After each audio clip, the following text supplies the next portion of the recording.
Você já sentiu que às vezes parece que a sua vida é uma empresa onde ninguém se entende? Sei lá, tipo, parece que o financeiro não conversa com o marketing e o CEO, sei lá quem é o CEO, desapareceu, não se sabe quem é. O problema é que a astrologia moderna te ensinou que cada planeta é um pedaço de você com o mesmo peso. E isso é uma mentira. No seu mapa, assim como em qualquer empresa séria, existe uma hierarquia, sabia? Se você trata o seu Saturno debilitado como se ele fosse o diretor comercial, a sua empresa vai quebrar, viu? Hoje eu vou te mostrar o organograma da astrologia helenística e por que você está contratando seus planetas para as funções erradas. Quer entender esse assunto? Então pega o seu mapa astral, pega papel e caneta e vem comigo que eu vou te explicar tudo. Falando de astrologia. Olá para você que veio aqui entender o organograma do seu mapa astral. Eu sou o Cássio Farias, o criador aqui do canal Falando de Astrologia, e hoje a gente vai iniciar a nova série, onde a gente vai entender como é a hierarquia do mapa astral, como os planetas se posicionam dentro do mapa, quais as funções e cargos que eles exercem ali dentro. Então, antes de começar a destrinchar esse assunto, vou pedir para você deixar aquele like no vídeo, que você sabe, quem deixa o like mora aqui no meu coração. E conta pra mim aqui nos comentários, quem você acha que é o CEO do seu mapa? Aí lá no final, você volta e me fala se você tinha acertado ou não, tá? Mas para vocês entenderem do que eu tô falando, o que eu quero mostrar aqui nessa série, gente, é que o mapa astral, ele não é uma pizza, ele é uma estrutura de comando. Não adianta você se apegar a que a Vênus fala de relacionamento e o Sol é a sua personalidade e a Lua é suas emoções. Não adianta você ficar focando nisso, pensando assim que não é bem assim que funciona. Em cada mapa, os planetas vão ter funções e cargos diferentes. E tudo depende da estrutura do mapa, de como os planetas estão dispostos ali. E aí eles vão se dividir ali numa hierarquia. Cada planeta vai assumir um posto diferente. E vão ter planetas que vão estar meio dispersos, eles não vão saber fazer a função deles direito. Vão ter outros planetas que vão estar prestando atenção no que eles estão fazendo, vão desenvolver aquilo com mais maestria. Vão ter planetas que tem a faca e o queijo na mão, tem bastante poder dentro da empresa ali, do seu mapa. Mas, meio que ele tá de férias, entendeu? Ele não tá exercendo a função naquele momento. Ou ele tá numa viagem de negócios, meio longe assim, e não tá conseguindo administrar aqueles assuntos direito. Alguns planetas vão deixar o vice deles ali no cargo para poder administrar no lugar dele. Outros nem isso vão fazer, mas aí vai depender da estrutura do seu mapa. E é isso que você precisa entender antes de ficar analisando aí que essa Vênus em Touro gosta de conforto e coisas boas, ou que o seu Mercúrio em Câncer fala de um jeito mais emocional, e por causa disso a sua casa que está em Gêmeos vai se expressar mais através das emoções, sendo que se o Mercúrio está em Câncer, ele não está nem vendo a casa dele ali em Gêmeos, ele está ausente para essa casa, entendeu? É esse tipo de coisa que você vai entender nessa série, entendeu?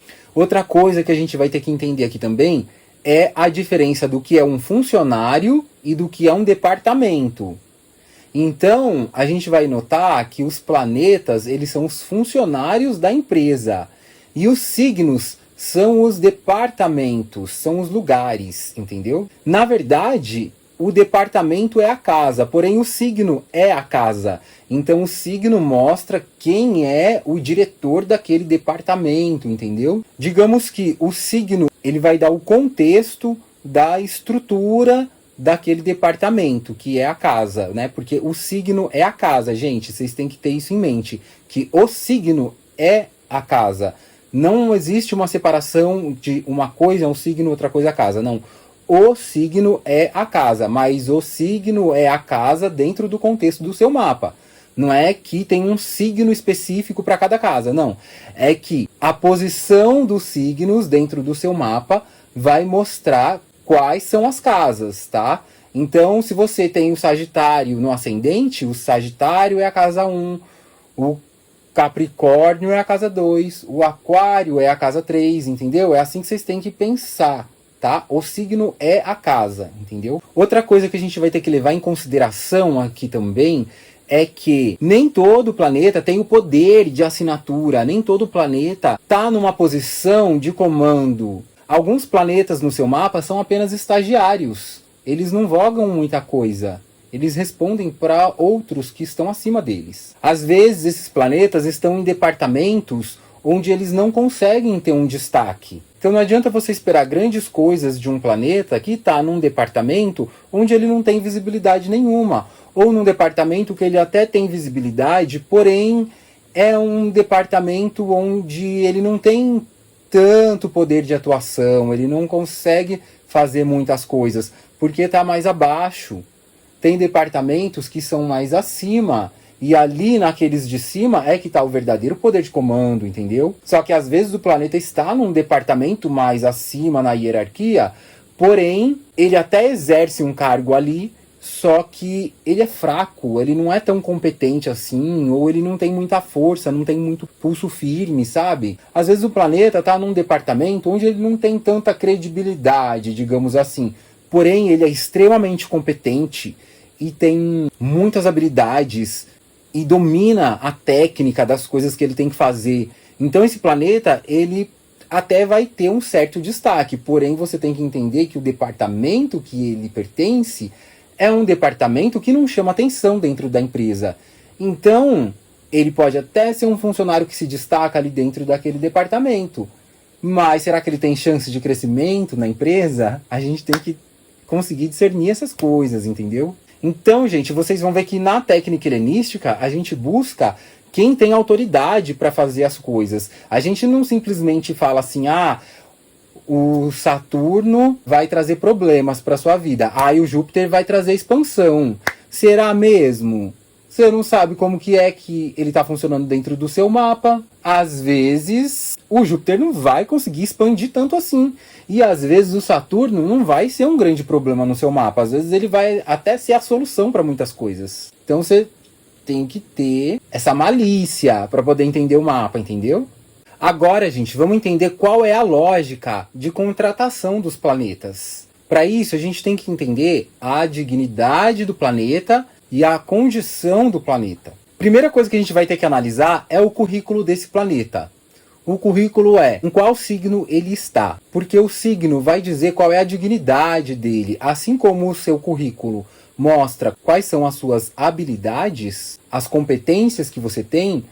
Da mesma maneira, o signo onde o planeta está vai indicar se ele tem competências ou não, se ele tem força para agir, para fazer as coisas que ele tem que fazer. Será que ele consegue fazer? Então, se é uma Vênus, por exemplo, em Touro, essa Vênus, ela está no próprio domicílio. Essa Vênus tem competência, ela tem dignidade ali, ela tem um bom currículo. Agora, se a Vênus está em Áries, ali ela depende da situação do Marte, né? Como que está esse Marte dentro do mapa?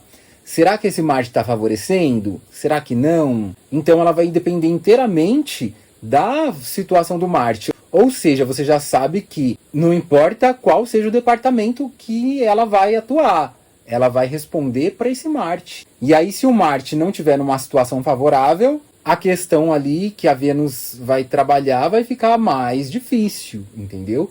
Se o Marte estiver numa situação mais favorável, facilita um pouco a vida dela, porque o chefe dela, né, digamos assim, vai ter condições de ampará-la. Porém, tem outras questões aí que a gente vai ter que analisar, porque não é tão simples assim, entendeu? Agora, por exemplo, se a Vênus estiver em Virgem, que é onde ela tem a queda, aí é tipo um funcionário que perdeu o crachá e não consegue abrir a porta do departamento dele, porque, né, tem empresas que você abre as portas com seu crachá, né? E aí, bom, você perdeu acesso, e aí, gata, como você vai fazer, entendeu? Vai passar uma vergonha, entendeu? Vai estar numa situação meio vexatória, tá? Planetas em queda, gente, são planetas que passam vergonha, são planetas que tentam fazer o trabalho deles, mas parece que nunca tá bom, sabe?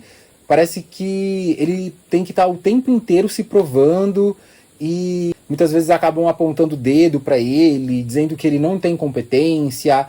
Enfim, planetas em queda, gente, são planetas ali que estão numa situação desfavorável, entendeu? Outra questão que a gente tem que entender é a seita. A seita vai indicar se o planeta tem competência ou não. Porque tem planetas que são diurnos e tem planetas que são noturnos. Então, se aquele planeta tem hábitos noturnos, é melhor se ele estiver trabalhando à noite. Se o planeta tem hábitos diurnos, é melhor se ele estiver trabalhando durante o dia. Porque se o planeta que é diurno está trabalhando à noite, fica complicado, porque ele vai trabalhar com sono, ele vai ficar disperso, vai ficar difícil ele fazer o trabalho dele. Agora, se o planeta é noturno, ele gosta de passar a noite em claro e dorme de dia, mas aí ele tem que trabalhar de dia, também ele vai ter problemas, ele vai ficar disperso, sonolento, vai ficar devagar, entendeu? Pensa você indo trabalhar virado no trabalho, você passou a noite toda na balada, aí no outro dia de manhã você tá lá no trabalho, você consegue trabalhar direito? Não consegue. A mesma coisa um planeta fora da seita, entendeu? Ele acaba sendo improdutivo. E outra questão que a gente tem que observar é a contratação errada. Aí você foca na sua Vênus para relacionamentos. Mas e se ela for uma hóspede sem recursos dentro do mapa? Às vezes ela não tem verba para administrar o departamento. Aí você está cobrando resultados de quem não tem as ferramentas para fazer aquilo. Não é porque o planeta é o regente da casa que necessariamente ele consegue entregar o que a casa precisa. Às vezes esse planeta está numa situação bem desafiadora. E aí ele não consegue. Será que tem um vice que consegue? Às vezes tem, às vezes não tem. Então aí você vai precisar recorrer a outros funcionários mais abaixo na hierarquia para ver se eles conseguem compensar de alguma maneira, entendeu? E aí, gente, que a gente vai começar a desconstruir algumas coisas aqui dentro dessa visão que se tem de mapa astral, tá? Sabe essa ideia que falam por aí de que o ascendente é a sua máscara? Então, fake news, gente. O ascendente não é a sua máscara. O ascendente é o prédio. Sem prédio, não tem empresa. Na sua vida, qual que é o seu prédio? É o seu corpo. Então, o seu corpo é o ascendente. Olha aí para suas mãos, seu braço, suas pernas. Olha aí para tudo. Olha no espelho, olha a sua cara. Isso é o ascendente, gente. Tudo isso que vocês estão vendo aí no seu corpo é o ascendente. Não é uma máscara, é o seu corpo, entendeu? Então, quando a gente fala de ascendente, a gente está falando do corpo, do lugar onde acontece a sua vida. Assim como o lugar onde acontece uma empresa. Aonde a empresa acontece? Porque a empresa é uma ideia, mas fisicamente ela acontece aonde? Dentro do prédio da empresa. Da mesma maneira, você é uma mente, é uma consciência, é um espírito, mas você acontece aonde? Dentro do seu corpo. Então o ascendente é o seu corpo, entendeu? Você, o espírito, é o dono da empresa, que é o corpo, entendeu? Mas os planetas, eles representam os gestores da empresa. Por exemplo, você ter bons planetas, né, tipo Vênus e Júpiter, isso não vai garantir que você tenha sucesso, né? Porque todo mundo tem Vênus e Júpiter. E se eles estiverem no almoxerifado? Tipo casa 2, casa 6, casa 12, casa 8. Eles estão em lugares ali onde eles não são vistos dentro da empresa, eles estão escondidos. Entendeu? E é daí que vem a importância de você saber quem são os cabeças da empresa. Quem são os caras que realmente têm bala na agulha, que têm poder de ação dentro da empresa. E os que não têm. Para que você não fique se confundindo, entendeu? Não adianta você ir lá pedir pro faxineiro da empresa para ele passar uma ordem ou decidir alguma coisa, porque ele é o faxineiro. O trabalho dele tem muita importância, mas você entende que ele não vai conseguir decidir alguma coisa dentro da empresa? Entendeu? Esse que é o ponto. E é isso que a gente vai ver nos próximos episódios da série. A gente vai entender a função de cada planeta, entendeu? Então, gente, nesse vídeo a gente entendeu que o mapa astral, na realidade, é uma hierarquia. Assim como a hierarquia dentro de uma empresa. Agora a gente precisa entender quem são os diretores e quem são os funcionários da parte de baixo, entendeu? A gente vai ter que colocar cada planeta encaixado dentro do organograma da empresa. Então, nos próximos episódios, a gente vai entender o conselho de sócios e fundadores. E aí a gente vai ver o ascendente e o predominador. Porque sim, a gente vai entender como os astrólogos helenistas nomeavam esses cargos também, tá? Depois, num próximo vídeo, a gente vai entender a diretoria executiva da empresa. E aí, nesse caso, a gente vai ver o oikodespotes e o curios. Ou seja, os diretores dos departamentos versus o CEO da empresa. Num outro vídeo, a gente vai ver a segurança e o RH da empresa. Aí, nesse caso, a gente vai falar sobre os lanceiros e a vitalidade dentro do mapa. E no último vídeo, a gente vai entender a gestão de crises da sua empresa. Ou seja, os cronocratores, os senhores do tempo dentro da sua vida. E é isso, gente. Esses são os assuntos que a gente vai tratar dentro dessa série. Então, ó, ativa o sininho aí para você receber as notificações quando eu postar os próximos vídeos, tá?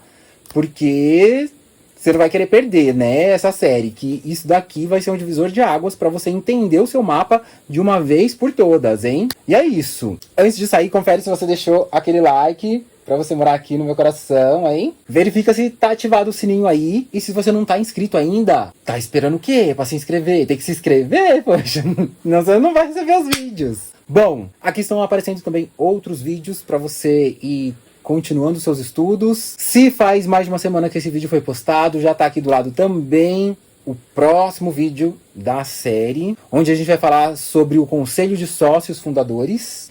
E eu te espero nesse vídeo que você escolher ver. Até lá!